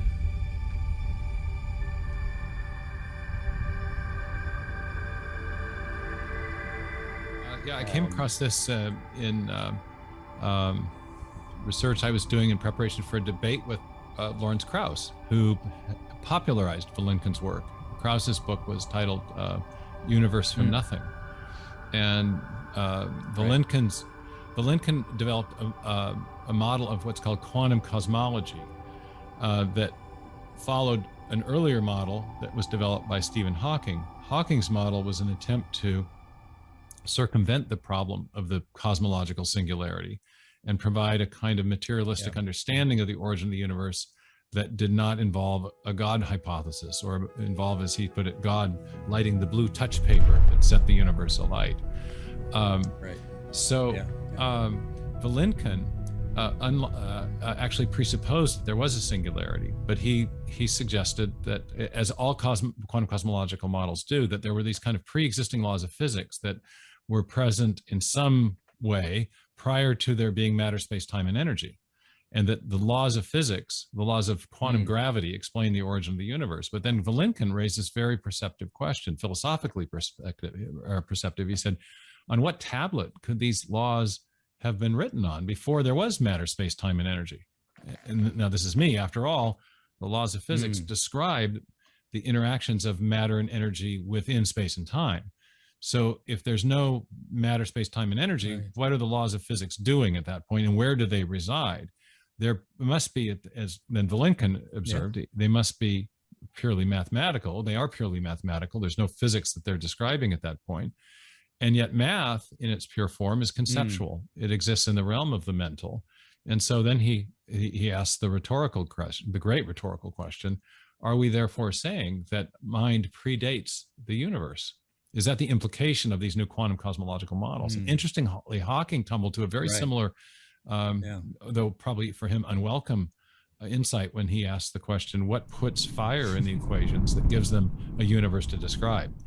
In the book, what I show is that there's I develop a kind of a robust cosmological argument where I say, if you accept the evidence that we have, the multiple pointers we have to a true beginning, whether it's the evidence from observational astronomy, the singularity theorems of Hawking, Penrose, Ellis, or the proof based on special relativity of Bohr, Guth, and Vilenken that the universe did, as best we can tell, have a beginning. Then the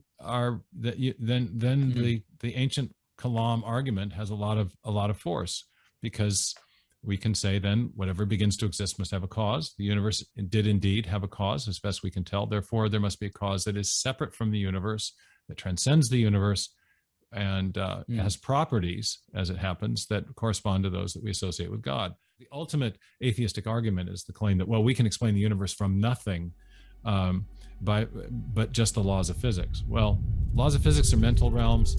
Getting the laws to produce the solutions you want requires an input of information. That's also coming from the mental realm, from the mind of the theoretical physicist who's doing the modeling. So I think there's something, so even the attempt to get around the standard Kalam cosmological argument leads inadvertently to a reaffirmation of a God hypothesis. It requires a pre-existing transcendent mind as a condition of the modeling that's taking place. Well, okay, I have another statement from John over here. Let's see. Well, actually, Ken Daniels, he's recommending a website from Premier Christian Radio, which is Unbelievable, with Justin Brierley. And he says the most interesting or fascinating discussion on the origin of life I've come across.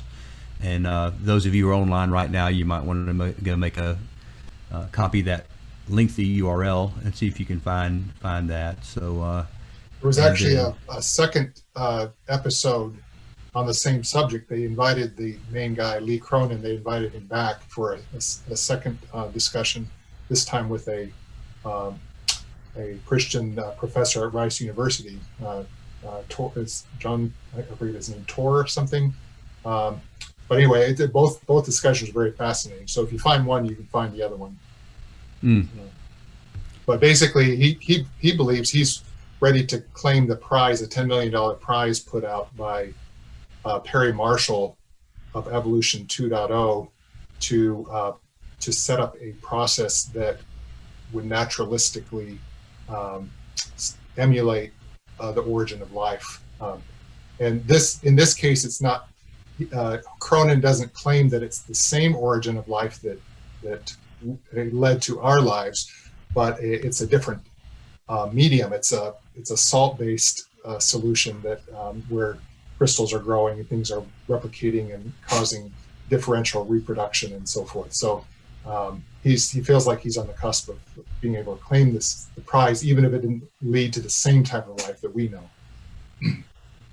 But it fits the definition of life as something that reproduces, metabolizes, and changes over time. Yeah, to me, and I made, I think about a year and a half ago, I made this kind of parallel.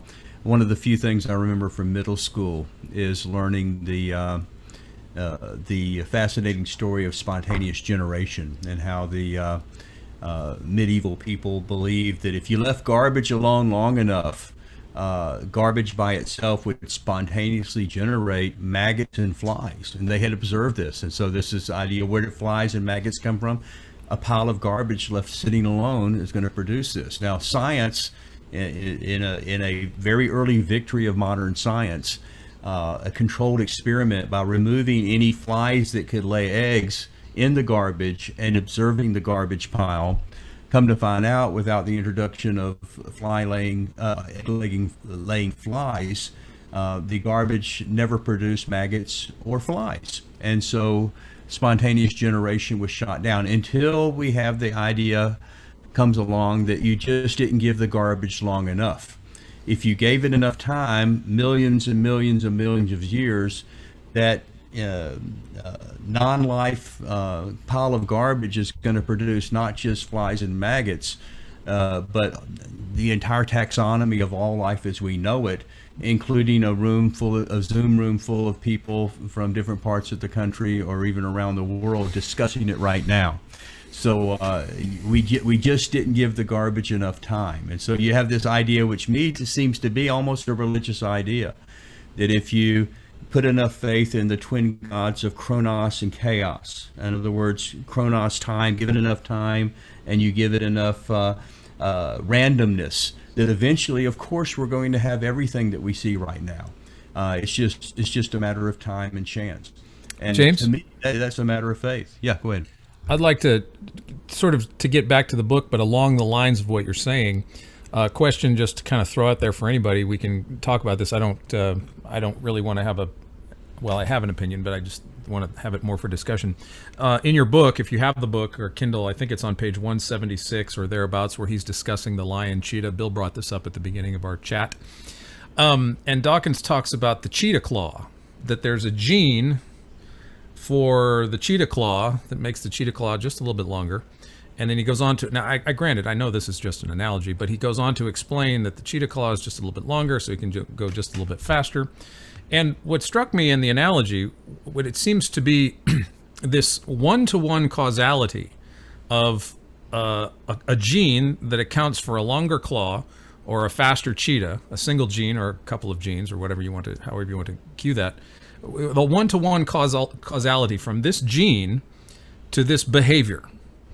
And it seemed to be along the lines of a very simplistic, materialistic reduction idea that there's a gene for the behavior. There's a gene for it. So I'm not denying that genes don't code for behavior or characteristics, physical characteristics like claws and your ability to run or whatever. But to extrapolate, it seemed like somewhat of an ad hoc to extrapolate that the claw and the gene for the claw is a fundamental reason for the speed of the cheetah, and the speed of the cheetah enables the cheetah to survive, and so its offspring will have longer claws and faster legs. But that cyclical explanation of I got a longer claw, I'm going to go faster, I'm going to live longer. It just seems to be cyclical. Well, what is the gene for the longer claw? Well, you go back to he doesn't get into the details of the protein codes for the claws and the running faster and where those came from. He just says, well, they're going to survive because they have better claws and faster ability, and their offspring are going to survive because they got better claws and they're faster.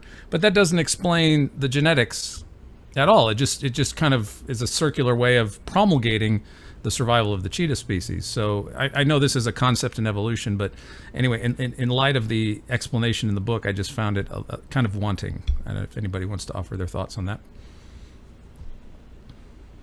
You're right. It's a simplistic analogy, and that's all it was intended to be, I think. I mean, there's variation in all of nature. Some of us are taller and shorter, and those are caused by variations in genes, ultimately. Yeah, and it just seems like you're kind of looking back, though, and saying, well, I'm here because I'm bald, or I'm here because I'm fast, or I'm here because I got sharp claws. It looks kind of like a reverse ad hoc that you're adding on. Well, I'm here, so there must be a reason. It must be my big muscles or something, where I don't think that we really have that genetic information to give us that kind of specificity. That's my point, better clarified, I think. So just following up on this book, and we try to pair books that will kind of speak to the same issues. So we're, of course, looking at an Atheist book with Richard Dawkins today. So what we want to do next month, which is going to be July 1st, we're going to talk about the book, Does God Exist? A Historical Answer to the Question. This is by David Beck. who's a colleague, along with Gary Habermas, who's been one of our authors several times in our Atheist Christian Book Club. And David Beck has his PhD from Boston University. He's an emeritus professor of philosophy at Liberty University. He's the author of the book that we're going to be looking at, Does God Exist? It's a historical overview, how the church has addressed and fine-tuned its answer to that question basically throughout church history.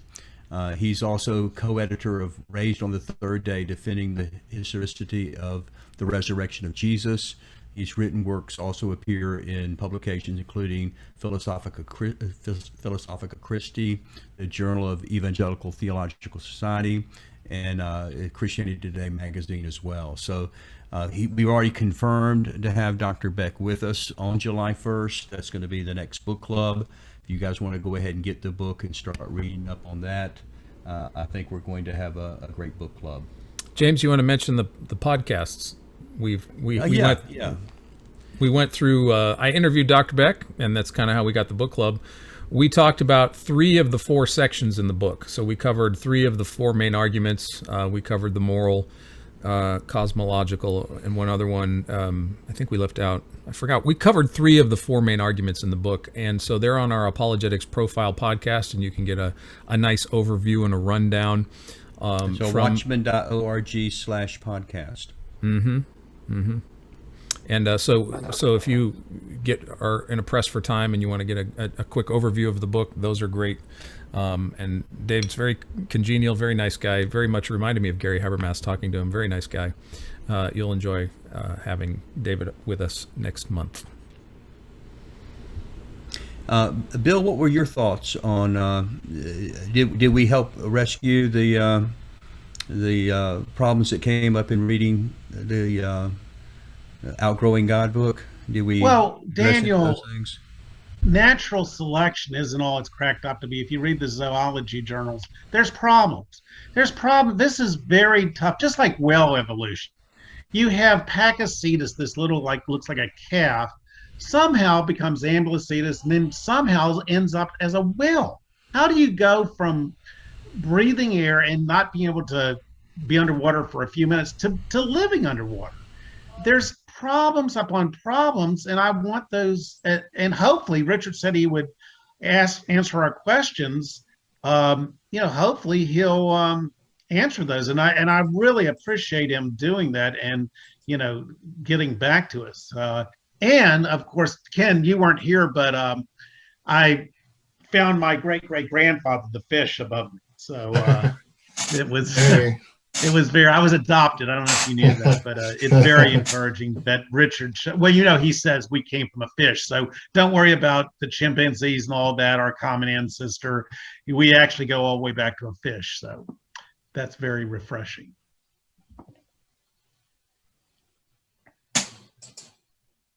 Yeah, Bill, if you don't mind me asking, I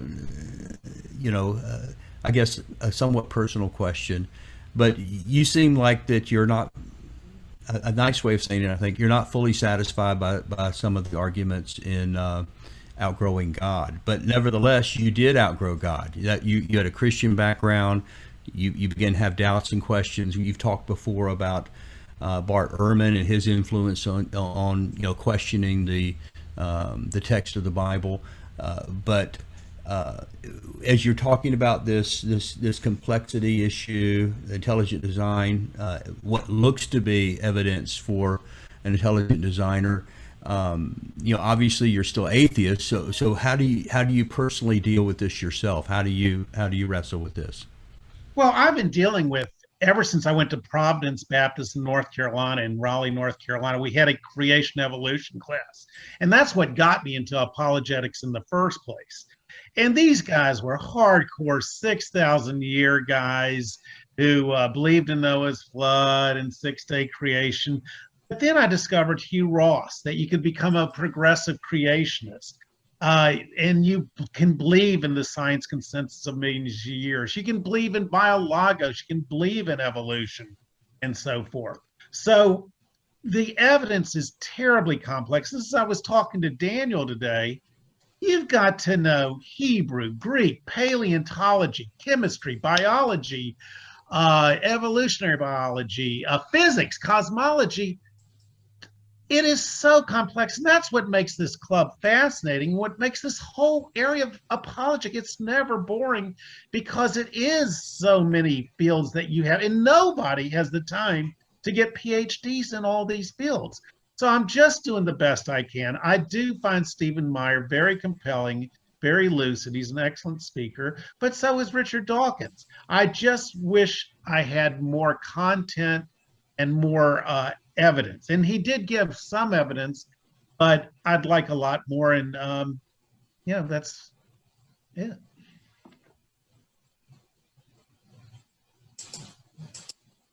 So is the jury still out? Well, absolutely. You know, I'm not going to go jump into something like I did with Christianity, where I had only the Christian representative. I didn't have a Muslim or a Buddhist or secular. There was no atheists, you know, when I was around. It was all Christians. And so I'm going to try to fight my biases. And, you know, as you know, here at the club, we all look at both sides. That's why we're doing this, right? I think so. I have John Hickey made a comment here. Guys, there are good explanations for evolution and refutations of intelligent design available online. You don't need to be mystified about these things. Biologos is good. Talk Origins is good. There are plenty more. So, and John, or for any of our viewers, if we, especially when we deal with those issues a little bit more on the ID side, intelligent design, if we do get are able to get Stephen Myers as a guest author and look at his book, The Return of the God Hypothesis, we can, if you could help by suggesting some of the best websites or maybe some YouTube video, as well as what the opposite book should be. You know, what is the best atheist answer to ID in general, or Stephen Meyer in particular. So we could kind of try to pair those out, go look for that author as well. We've got several other authors, by the way, and I want to announce them tonight that have already asked to be on the book club that we're trying to fit in, and I'm just always amazed and thankful for the number of both on the Christian side and the atheist side of well-known, well-respected, great writers who are willing to put some time to help us as a club to better understand what they're saying and to be able to consider both sides. And I think that's what I really like about the book club. I do see an attempt to not just set up a caricature and knock it down, not a straw man, but actually really understand what the people are saying that are not from our view. So Christians trying to understand better what the atheists are saying, atheists trying to understand better what the Christians are saying.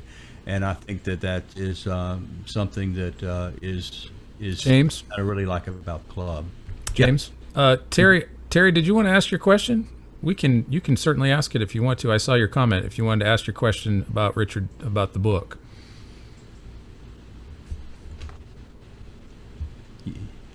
Terry, if you wanted to unmute to ask it, or would you rather us just read it? You can text it to us. We could read it if you'd rather. She's trying. Okay. Trying. Ah. Anyway, it'd be great if we could get Stephen here, wouldn't it? A few months from now. It's a very real possibility. They emailed us today, so you're open there, Terry. Okay. No, my only question was, I didn't think we really talked about the book. We didn't talk about what was in the book. So if I were Richard Dawson and I did watch this, I would say, I didn't discuss what I wrote, so I'm not really interested in answering any questions. I didn't have a question. I just okay. I just thought we didn't really. What would have been a good thing for that was in the book that would have been good for us to talk about? We spent all the time on the DNA, and that's not really. I mean, it was, the whole thing was a beginner's guide, so it had a lot of information that was rather interesting to me. Maybe not to you guys, but if we're going to read the book, then we ought to discuss what's in the book instead of having future authors on the show to discuss their comments about it. I mean, it's just my opinion. And I thought one of the things that he said that was excellent is that it's a book club. Perhaps having debates all the time takes it away from learning what the author is trying to say in a book. And I kind of agreed with that comment based on last month's book club. You know, the two guys that was pretty technical, and they were talking to themselves at least as much as they were to the club members. And so that was another comment. If it's a book club, then let's discuss the book. Right. If it's not, that's okay too. Then just say it's a debate. I could have read Barbara Bush's memoirs instead of this. But no worries. Just okay.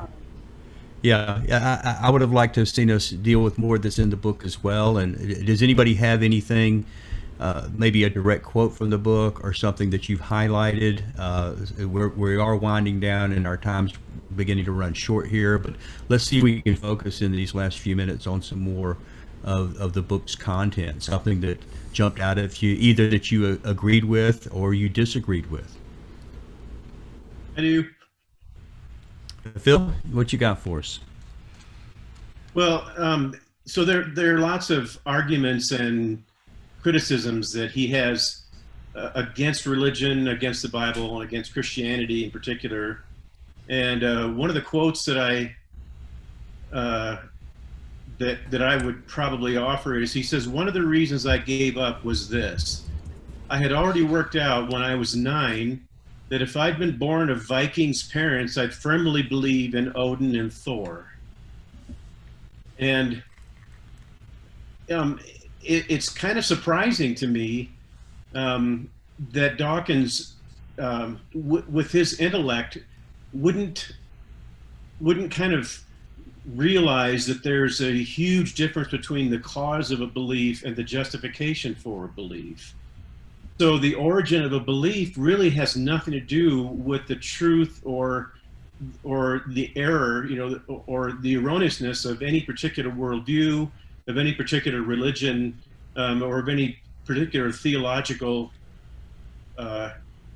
grounding, because there are lots of people who have grown up with certain religions all their lives, but they eventually abandon those religions and they believe in something in a completely different religion. There are a lot of Christians who were former Muslims, and so I don't really understand why what you grew up with is really relevant in terms of whether or not God exists, whether we're outgrowing God, and whether or not Christianity or any religion is valid, and that kind of thing.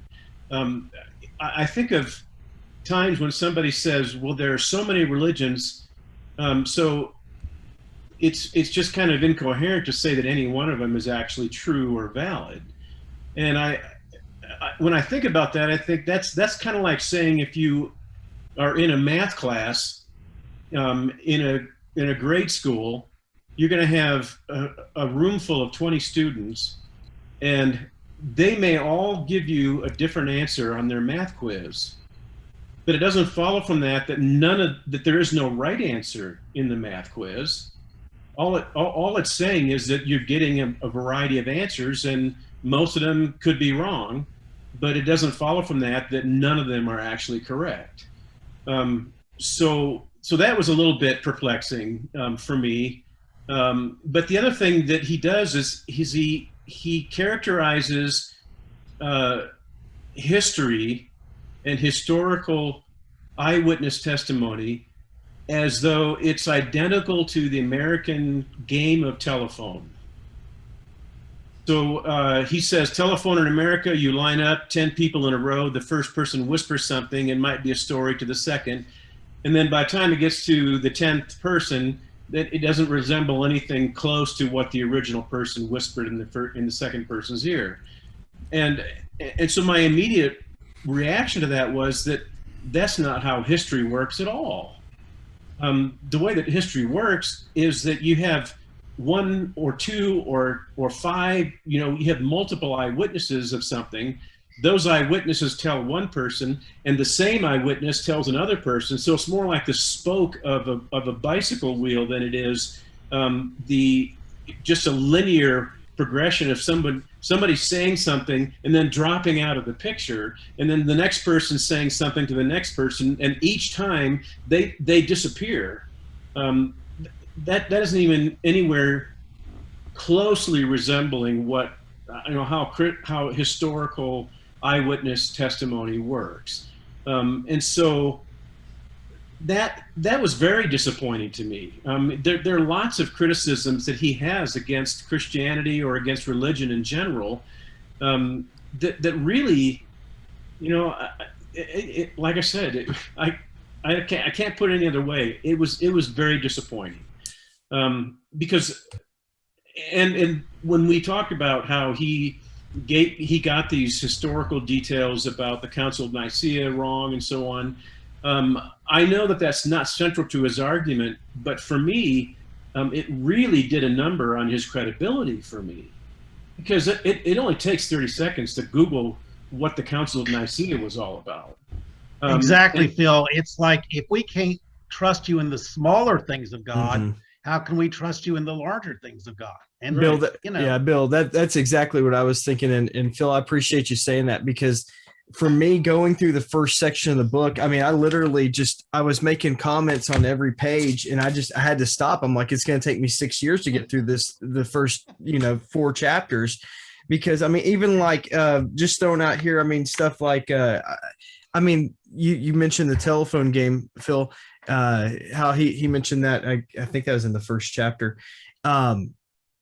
These people thought and believed with their whole heart that this was the word of God. And you really think that they just whispered it into somebody's ear one time and went away with it. And for me, hearing that, it's just like all he was doing was regurgitating this from Bart Ehrman. He was regurgitating the genetic fallacy. He was regurgitating all these like memes that we see on the internet of like just base level bottom line stuff that's been, I think easily refuted, and rather than addressing some real issues. And then he makes assertions like, Abraham was a mythical patriarch. Okay, by what standard? Right.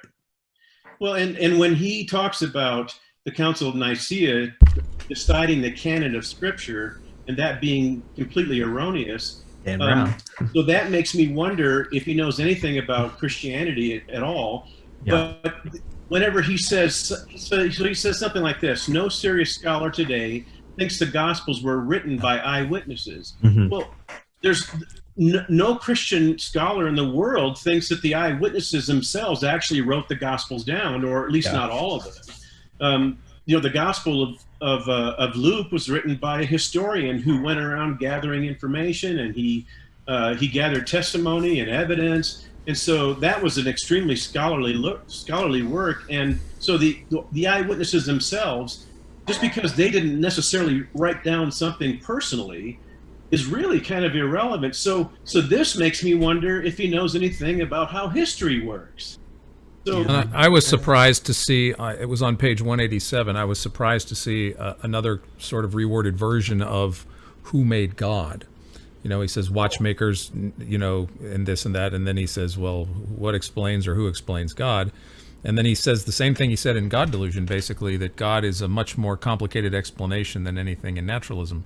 And I think that's what I've seen a lot of atheist philosophers do this. They say naturalism is simpler than theism because God has parts and all this stuff. But it's a dearth of knowledge about traditional Christian theology about the nature of who God is. So if you're at all familiar with Christian theology, you don't say who made God. At least in steel manning somebody's position, that's just. Sorry, I think the fundamental problem here is that if you're going to use criticisms against a religion or a religion in general or Christianity, and your criticisms betray a lack of understanding of what you're criticizing, then that completely removes the entire impact of your argument. So if he's trying to discredit the belief in God by criticizing things that he doesn't understand, then his whole agenda of discrediting God falls apart. Yeah. And so I told James that I got through half of this book and I got so frustrated that I just thought, I don't want to read the rest of this. I had to walk you off the ledge. Yeah, it was so disappointing. But I did go back and finish it. I actually did finish it. So, but I think that's kind of a common theme. And and I don't want to be critical. I don't want to be derogatory. But that's a common theme among a lot of the atheist writers when they criticize Christianity and think that if they discredit Christianity or discredit religion in general, that they have successfully discredited belief in God. And I mean, God could exist and all the religions in the world could all be faulty, but God could still exist. Exactly, Phil. And here's the thing. The atheists, I get so frustrated with my fellow atheists because they try to hit a home run, like David Fitzgerald and Carrier with the Jesus myth thing. And even Richard Dawkins was kind of buying into the Jesus never existing. And then John Lennox called him out on it perfectly rightly, that no theologian or scholar thinks that he didn't exist, except no historian, no classicist. Right. So, it's like try to, like Ken does with Dale Allison and the Apocalyptic Jesus, try to grind out a single, try not to swing for the fences. Would you agree, Brady? I mean, that's good. Yeah, I would think so, because I'm right there with Phil that, it's like, okay, I know the Bible pretty well. I mean, I'm not an expert or anything, but I'm not going to act like I, barely have read it.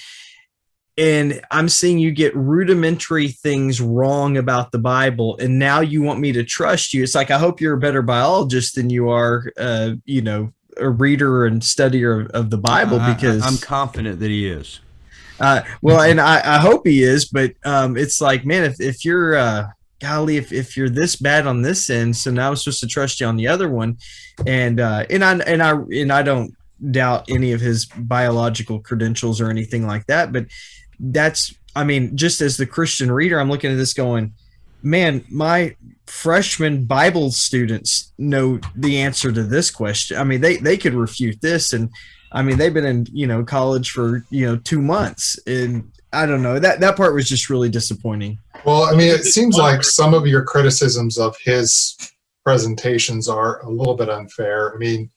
Yeah, he used the telephone analogy, and you poo-pooed it like it was something that was completely inapplicable. But there is a sense in which, when information is conveyed from one person to another, that it does get changed in the telling. It's not like you can mock it like a little play game or anything, but it is something that really does happen. But Ken, when he says God, the Christian God is polytheistic, didn't he say that, Brady? Mm-hmm. Mm-hmm. That's just so wrong, because the Christian God is very unified, expressed in 3 different persons, co-equal, co-eternal. But again, he doesn't know about the Council of Nicaea. So, and I've heard him on interviews say he's not interested in theology. He has better things to do. His interest is biology. But you wrote a book 20 years ago that is impacting people's lives. You're the spokesperson for atheism. This is, when you deal with Christians, you've got to, won't you agree, Ken? You better know your stuff inside and out. He would have done well to run it by a Christian to get it, Thank you. critiqued before he published it. But I agree. I think you're right.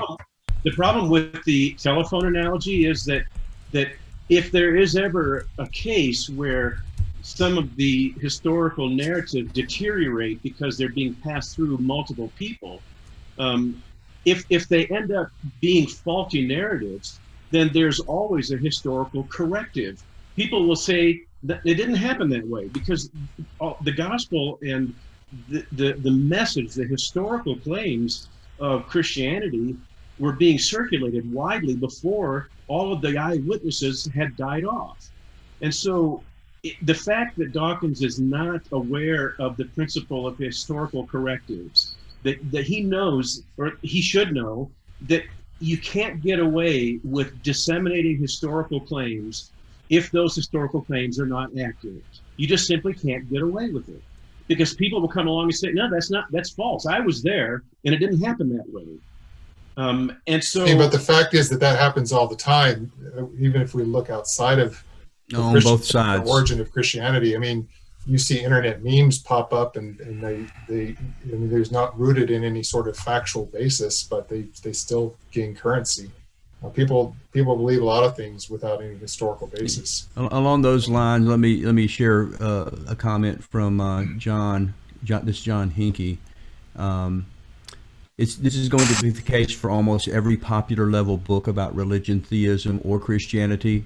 Lee Strobel and Frank Turek are painful for atheists to read for the very same reasons that Dawkins is painful for Christians to read.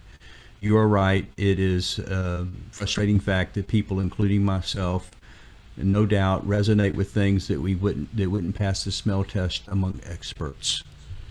So I think that was insightful. Well, and if you read the comment section on his book, there's like 1 million comments. The atheists, are like, oh my gosh, this is like the best thing ever. Did this come down from Mount Sinai? Richard Dawkins, telling us about Christian. It's like, are you kidding me? No, it's not like come down from Mount Sinai. It has problems. Well, that said, though, yeah, I'm again trying to be fair and balanced on this a little bit. Aren't there a lot of, in some cases, very popular Christian books and Christian apologetics books that a lot of Christians in this room would read and kind of cringe? The same thing, man. I wish she didn't say it that way. I wish he had a better argument than that. And again, best-selling book doesn't mean best book.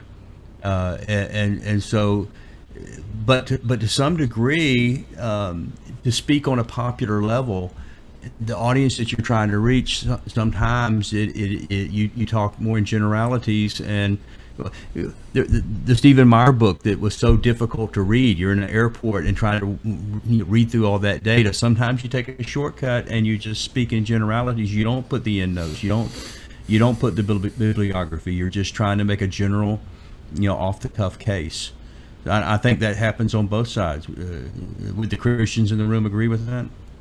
Yeah, I think so. But at the end of the day, you have to take anything that anybody might find painful, and you pretty much have to address it on a case-by-case basis.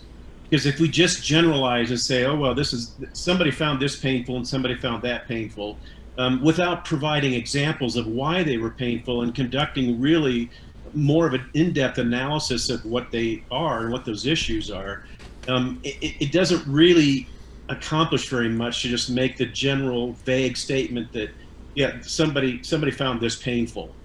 But, well, why did you find it painful? Let's talk about it. Let's kind of do a deep dive here and let's see whether or not that pain was justified. Mm-hmm. Yeah, I think you're right, Phil, because as our last 20 minutes or so in this book club has gone, I think it's probably more of maybe what the whole 2 hours should have been. And that's discussing specific points from the book that were problematic, I think definitely from a Christian perspective. I got more. Yeah, I do too. I have an idea for us on that, because I have a lot of highlighted areas and notes in my book, and I'm sure a lot of us do. We don't make a lot of use of that, but we have on Facebook, we have our Facebook Atheist and Christian Book Club group page, but we also have a Friends of the Atheist Christian Book Club. And that's a place that we can continue this conversation on. Hey, I thought about something that I should have mentioned during the club, and we could expand this 2 hours discussion, and we could go a lot further and get into some of the things that, as soon as this club is over, there's going to be 10 things that I wish I had said. And I intended to say, but I never got around, or it wasn't the right time for it. So I want to encourage all of you, let's interact with, not just on book club night, but let's use the social media and other ways to carry on the conversation. I want to say thank you to all of you. If Richard Dawkins gets to hear this later, I want to say thank you for taking the time to personally respond by email to the club. For your willingness to look at things that if we do have questions about your book, And I want to say thank you for doing that for us. I want to encourage you guys to read the Dr. Beck's book for our July 1st book club as well. And just thank you for keeping the conversation civil. And we have plans to start meeting in person again sometime soon. That's a good question. If and when we do, I would like to try to keep the best of. So maybe we do it as a Zoom meeting combination with the meeting in person. Do you miss that? I miss those times where we get together and have a meal. I miss the food. Yeah. Me too, Ken. Exactly. Yeah. And there's nothing like being face to face. It is, and I think some of that friendship that we built in the face to face over those first 3 years is what's carrying us through right now. So we've not having any knockdown drag-outs. It's almost like this isn't even on the internet. It didn't even sound like an internet discussion, and you know how those can devolve so quickly. So, do we agree on everything? No, and I don't. If I came down for. What's that? Would you pay my travel expenses if I came down in person? I would. There's a room upstairs in the office. There's a bedroom up there. I was going to offer. We would not pay your travel expenses, perhaps, but you would be a special guest in the upper room, right on the premises of our 100-year-old office building in downtown Arlington, and I would give you a pound of coffee, which is the same deal I offered John Loftus if he would come. And there is there's a rainbow lighted shower head in the upstairs bathroom. It is fantastic. Well, let's not tell him all the secrets. Okay. Well, I don't know. I think that might kind of diminish my heterosexuality. No, it's I wasn't going there. It's just it's a reminder of the Noahic covenant, right? There you go. There you go. Way to go, Ken. That's it. You redeemed us there. You redeemed it. This is when you know Christianity, what you can do. Exactly. Mm-hmm. The bed is very comfortable. It's very nice up there. It's a wonderful. That's why we love sleep. Ken. We love Ken. I didn't hear what he said. And I am the resident chef. When we get back together, I'm the one that makes the food. So let's talk about that in the Friends of Atheist and Christian Book Club. When are we ready? How many of us have had our COVID shots or have become immune for other reasons? Is it something that only a few of us want to do, or is it the whole group just itching for an in-person meeting again? So we'll talk about that. But I do like the fact that we have gotten out more geographically now. For some reason, although we were doing these in Facebook Live as well, we didn't get hardly any online participation in the club. It was all coming there for the in-person club members. So again, thanks so much, everybody. And until next month, have a great beginning of summer. Thank you.